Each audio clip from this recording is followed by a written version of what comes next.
This video is only part of an unpaid, unbiased, in-depth review from an average rider's perspective, so check out the rest in the link below at thegoodride.com. If this video helps, please consider subscribing and buying through our links, or even better, become a member on YouTube or Patreon. You'll get exclusive access to video review shorts as we test gear, along with a lot of other perks. So thanks for watching, and I hope this review helps.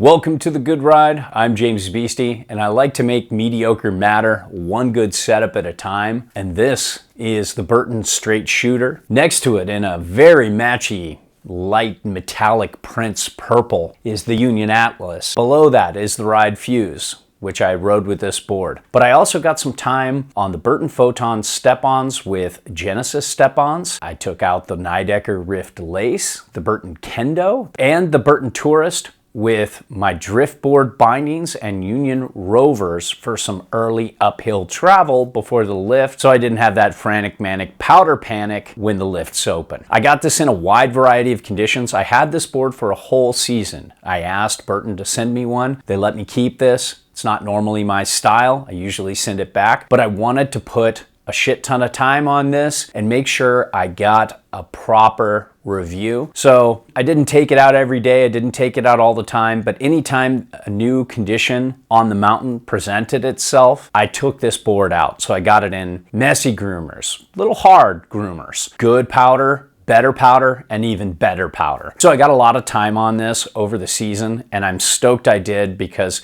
it really helped me understand how this board rides and compares to many other boards out there. And to give you a short summary, this Burton straight Chuter is very unique. It is very set back, very directional, very much a backseat driver. Has a little bit of that straight liney personality like you hear from its name, but it isn't totally a straight liner. It has a semi-turny feel to it if the mood strikes you. It has an incredibly fast base. It is very light, very poppy, very energetic underfoot, and it's just an easy board to ollie. With that light and poppy personality comes a lot of chatter, and I found this to be pretty bucky and bouncy. Not the worst I've ever seen, but definitely up there with most ultralight boards. And so in uneven conditions, it just didn't shine as much as it did in pristine, clean conditions. And this thing floats like a champ. It carves incredibly well in good groomers. So if you can get past the ultralight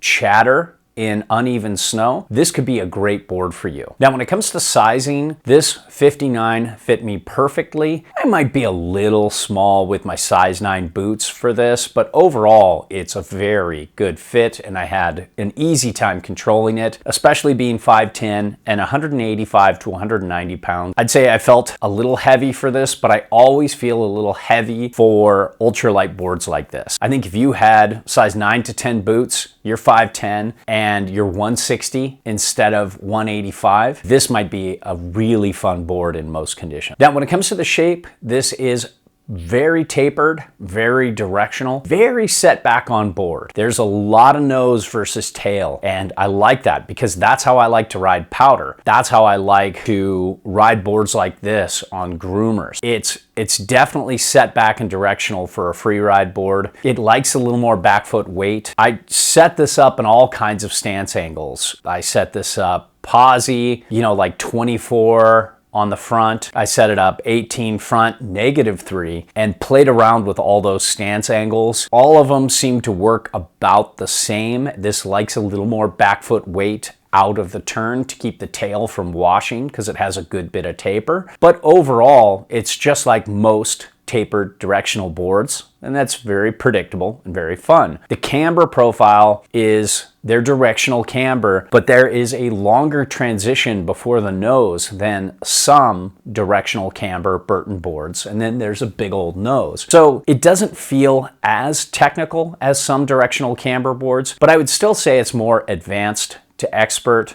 maybe a strong intermediate who's willing to catch an edge from time to time to get better could do this, but I'd still feel most comfortable with advanced expert riders because it can catch an edge when you get off your game and try to skid a turn to recover. Tracks incredibly well though, one footing, flat basing, all that jazz. Great for that. Now let's talk flex here because this is really fun. It's very stiff. You can see there's just very little give no matter how hard I push. And it has this nice return that I can't really recreate here in studio, but on snow, it just has this snap to it. The nose is a little softer. That's where most of the flex is happening. And the tail, at the very tip of the tail, you can feel a little bit of that giving there.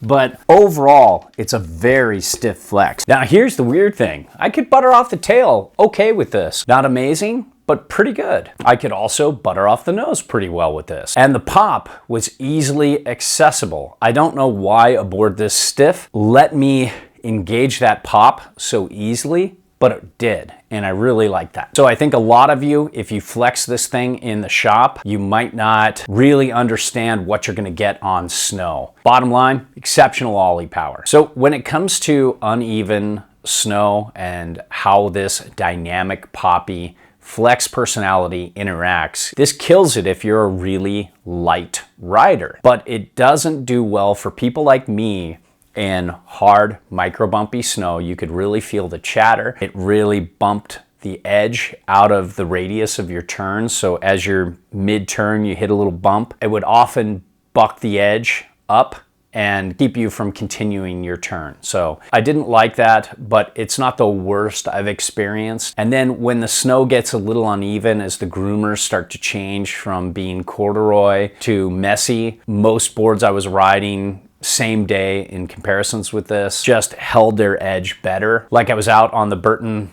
Power Wagon, the Burton Grill Master, Burton Flight Attendant, they all just held their edge better in uneven snow, where this was a little more bucky and bouncy. But overall, it's not the worst ultralight board I've ever tried. And I think for a lot of people, they might be okay with it. But if you're like me, this ultralight, ultra poppy stuff was a deal breaker. If this just had a little more dampening in uneven terrain, this would hands down be a favorite and one of the more recommendable boards in Burton's line because it has so many other amazing things. So I wish they could just keep some of that ultralight personality, but sacrifice a little bit to just have a little more dampness. For me personally, I would love that. So when it comes to speed and base glide, you have incredible base glide with this. I just loved this base. It's up there with the fastest of the fast. It can go toe to toe with base glide with the high-end Jones boards. It's almost there with the high-end Gentum stick boards. It really has an easy glide in midwinter snow, powder,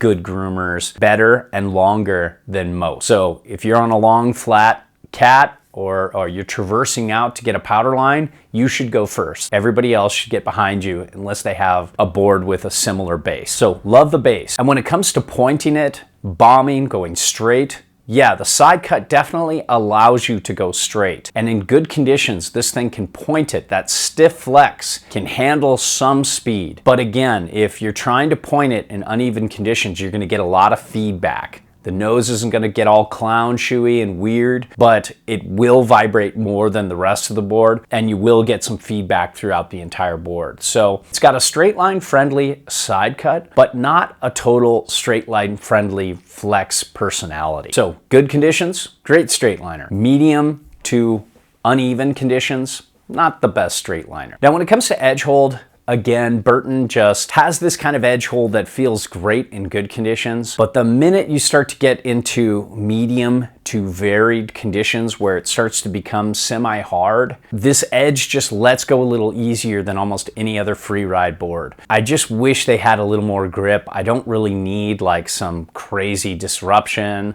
just need a little more grip in good snow. This doesn't grab at all though in soft snow, so for some people, they prefer edge hold like this. For me, I personally would like to see a little more grip in harder snow, so I'm a little more comfortable. Sometimes this just lets go. And I could feel this, like, for example, same day comparison against another ultralight board, the Jones Stratos. I could feel the edge just holding a little more in those hard patches, and it just inspired more confidence with that mellow disruption in the side cut versus this, where this, I really had to back off on my turns because I felt like the edge was going to wash out. Now, when it comes to turn initiation, turning, the overall turning experience and the spring out of the turn when you really start getting into some carves, this is a very quick turning board for my specs. You can go quick edge to edge. It initiates a turn quickly. Once you get the side cut engaged and you're looking to make different kinds of turns, this definitely favors a more down the line, more narrow BDS turn, but it can make some across the groomer carves. Not the best circle carver, definitely on the semi-straight liney kind of turning experience, but not totally one-dimensional, and I really like that. So if you need to point it, it'll be fine in good conditions, but if you want to get turny and have some fun, it has a very good turning experience. And this camber profile, there's so much camber from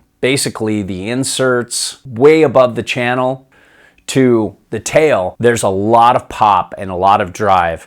And what I found is it didn't really shine that well on a front-footed carve, but if you initiated the turn kind of front foot, then went to center weighted, then leaned into the back leg out the turn, it really springed and it really picked up speed and was really fun. You just had to sit back a little bit on that back seat, and this board just really lit up for me and was a fun carver in good conditions. There is a lot of directional float with this board. If you set it all the way back with a 23-inch stance width on the reference marks of the channel, you can get 5.75 inches back from center of board. That's more than the skeleton key, way more than the flight attendant, way more than the hometown hero, and so many other family tree / directional boards in Burton's line. Then on top of that, you have this good bit of taper, I think like 16 to 18 millimeters, something like that. You have a big ass long nose going into a very small tail, a fast glidey base that keeps its speed really well in powder. You've got just great directional float. I just think works in very deep snow. Yeah, there are some dedicated powder boards that are a little better, but this is up there with the best of the best when it comes to free ride boards, and this just can really float well. I love a setback board like this, and it really was fun in powder.